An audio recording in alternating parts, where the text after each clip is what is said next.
Welcome to mega 9 TV. నేను Manasa. Visakha railway stadium sports complex లో United Cricket Club ఆధ్వర్యంలో UCC T20 cricket tournament ప్రారంభమైంది. ఈ కార్యక్రమానికి ఏసీఏ ఉపాధ్యక్షుడు ప్రశాంత్ ముఖ్య అతిథిగా హాజరై ప్రారంభించారు. తొలి మ్యాచ్ ను ఆయన ప్రారంభించి టాస్ వేశారు. క్రీడా రంగంలోనే ప్రతిభ కనబరిచిన వారికి ఎప్పుడు కూడా ప్రాధాన్యత ఉంటుందని క్లబ్ అధ్యక్షుడు రమణమూర్తి అన్నారు. క్రీడల్లోకెల్లా క్రికెట్ కు ఎక్కువగా ప్రాధాన్యత ఉందన్నారు. ఈ క్రికెట్ టోర్నమెంట్ నేటితో ప్రారంభమై ఈ నెల 21 వరకు కొనసాగుతుందని, విజేతలకు ముఖ్య అతిథుల చేతుల మీదుగా బహుమతులు ప్రదానం చేస్తామని తెలిపారు. రమణమూర్తి మన ఈ యునైటెడ్ క్రికెట్ క్లబ్ కి అధ్యక్షుడిగా ఉన్నాను. సో యునైటెడ్ క్రికెట్ క్లబ్ అనేది ఏంటంటే మేము 1979లోని ఒక 20 మంది ఔత్సాహికమైన క్రికెటర్స్ మన కంచరపాలెంలో ఉన్నప్పుడు మేము స్టార్ట్ చేయడం జరిగింది. ఇనిషియల్గా మనం స్టార్ట్ చేసేటప్పుడు దీన్ని ఒక క్రికెట్ ఎంతూజియాస్ట్ అందరూ కలిపి ఒక సంఘం కింద ఏర్పడి చేయడం జరిగింది. సో కాలక్రమేణా చదువులు ఉద్యోగాలతో పాటు మా క్లబ్లో ఉన్న మెంబర్స్ చాలామంది కూడా సీనియర్ డిస్ట్రిక్ట్ లెవెల్ కానీ స్టేట్ లెవెల్ కానీ క్రికెట్ ఆడడం జరిగింది. మా నెక్స్ట్ జనరేషన్ కూడా ఇప్పుడు మా మిత్రుడు రమాకాంత్ రామకృష్ణ వీళ్ళ అబ్బాయి మీకు అందరికీ తెలిసి సుపరిచితుడు శశికాంత్, ఆయన కూడా మా యూసీసీ ఫ్యామిలీ మెంబరే.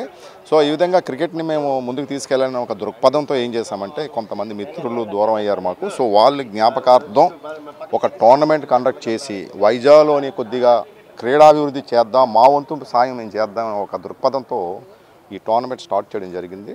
ఇప్పటికీ మేము 10 టోర్నమెంట్లు చేయడం జరిగింది. ఇది 11వ ఎడిషన్. ఇది క్రికెట్తో పాటు మా సాయం ఎంతవరకు చేయగలమో అంతవరకు ఒక చారిటీ ప్రోగ్రామ్ అనేది చేద్దామనే ఒక ఆలోచన నా మిత్రుడు రామకృష్ణ మొదట స్టార్ట్ చేయడం జరిగింది 2015లో. అప్పటి నుంచి ఒక 20,000తో స్టార్ట్ చేసిన చారిటీ ప్రోగ్రాము ఈ రోజుకి మేము ఒక 20 lakhs వరకు మేము various charity organisations in Vizag కానీ ఎవరైనా క్రికెట్ ఆడుతున్న ఆటగాళ్ళు కానీ వాళ్ళు ఏమైనా సరే వాళ్ళకి మెడికల్ ఎయిడ్స్ కానీ ఏమైనా పూర్లో ఉన్నప్పుడు, అలాగే కరోనా టైంలో ఇంటికి రేషన్ కిట్స్ ఇవ్వడం కానీ ఈ విధంగా మేము ఎంతవరకు చేయగలమో అంతవరకు మేము సాయడం చేద్దామనే సోషల్ వర్క్ చేద్దామనే ఒక దృక్పథంతో ముందుకు వెళ్తున్నాం.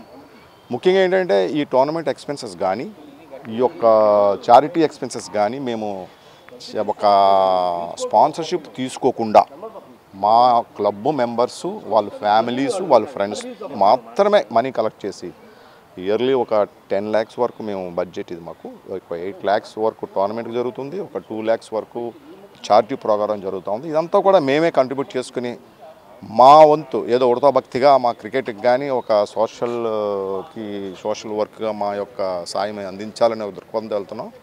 ఈ విధంగా మా నెక్స్ట్ జనరేషన్ కూడా కంటిన్యూ అవ్వడానికే మా నెక్స్ట్ జనరేషన్ కూడా అందులో ఉన్నారు మెంబర్స్ కూడా already they are taking forward. So ఇది మా ఎంతవరకు చేయగలం అంతవరకు మేము దీన్ని కంటిన్యూ చేద్దామనే మా యొక్క అభిప్రాయం.